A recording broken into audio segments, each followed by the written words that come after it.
Good morning. Welcome to May 28th. I'm trying to get a camera angle here. It looks very steady. Alright, what's up, man? We've got a bowl of pudding here. And have you guys ever eaten pudding that's not quite... I guess I didn't put enough milk in there, so it's a little thicker than normal. It's kind of weird. Generally I don't give it a bad rating or anything. I just feel that it's not quite there, you know. It's better than it being too moist and like too wet, like too full of milk, but you know, it's not bad. So, generally, yeah. So what's going on today? We're not doing much. We're actually, I think, you know what I'm going to do? I think I'm going to play Dead Rising.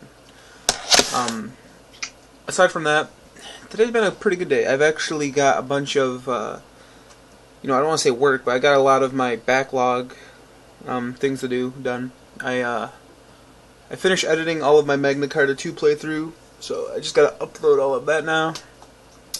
And I've also got to clear some space on my hard drive because I've been rocking like between 2 and like 20 gigs for the past week just playing through Magna Carta because I recorded the entire playthrough. So there's that. And I figured, you know, I haven't really I don't know. I figured I would show you guys some stuff. Alright. So, you know, going through my collection to get a strategy guide for Dead Rising, believe it or not, I actually have the strategy guide for that. I came across a bunch of my strategy guides. Now, you're going to laugh, wow. He's got the Saints Row strategy guide, what the fuck? Yeah, I do. To tell you the truth, it's a really good guide. It's, yeah, like 200 pages long or something.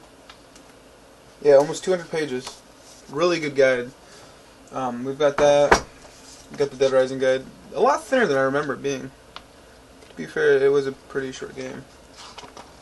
It's 130 pages. I don't think so with how thin this thing is. I forgot how thin this is. It's pretty thin. This mall totally bites. Famous last words. All endings revealed. All cases and scoops. Complete list of every food item and weapon. Dead Rising, though, it's known... I don't know if it's very known, but there's an achievement for playing through 24-hour mode, which, or I think it's called Infinite Mode, Unlimited or Infinite Mode. A lot of people probably don't know this, but there's an achievement in the game where you have to survive for, I think it's like 8 hours of real-time gameplay. And I don't know, like, basically Infinite Mode is where you're in free roam, you can explore all of them all, but what sucks is your health is constantly, slowly just deteriorating. And there's only so many healing items in the world, so you have to go scavenge. Bosses randomly spawn in areas that they're not supposed to be in. And it's a really interesting mode, because it makes every encounter something that could possibly kill you. And I thought that was really cool. So I'm looking forward to playing through that again. So yeah, let's go through some of my other guides I found. Here's my Ocarina of Time gold cover Prima guide. It's actually holographic like the cartridge, which is pretty sweet. Unfortunately, it has gone through shit. Just looking at this guide, you can tell that like it's in pretty rough shape. To tell you the truth, this back has always confused me. Alright, so here we have Link and Sheik. This is actually a really cool concept picture. They're like back to back fighting off, I think, Skelphos? Yeah, the skeleton guys and the pig guys. Really cool artwork there. And this is a really good guide too. I think this might be the guide. I have another guide that explains like the Legend of Zelda story up until this point. Look at that. Pokemon Red strategy guide ad. Oh, it covers both strategy guides. That's pretty cool. Really good guide too. You're probably thinking like, what other guides does this guy got? Probably my oldest strategy guide actually. This was $17 back when EB Games wasn't even called EB Games. This was Electronic Boutique. And believe it or not, the price sticker is still holding up really well in that thing. $16.99. But I think a lot of people actually have this strategy guide. 168. Legend of Zelda and Adventure Link Tales. That's a really long thing.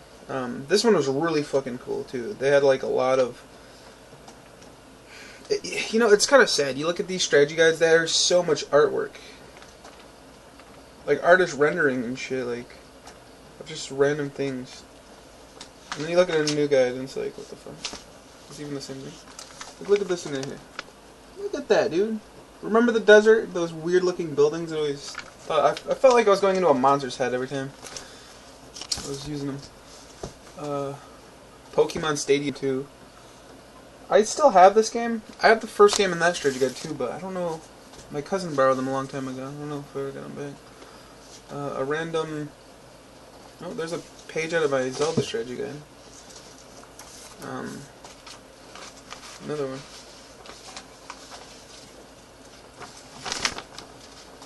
This is always a cool picture. Zelda and Link as kids sitting there.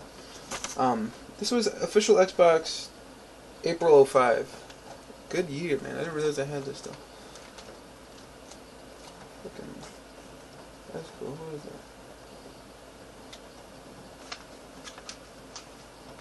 You guys remember that game, Cold Fear? It's like a survival horror game on a boat. Soul Calibur 2 strategy guide. Because I saw Link. That's how much of a fanboy I was for Nintendo.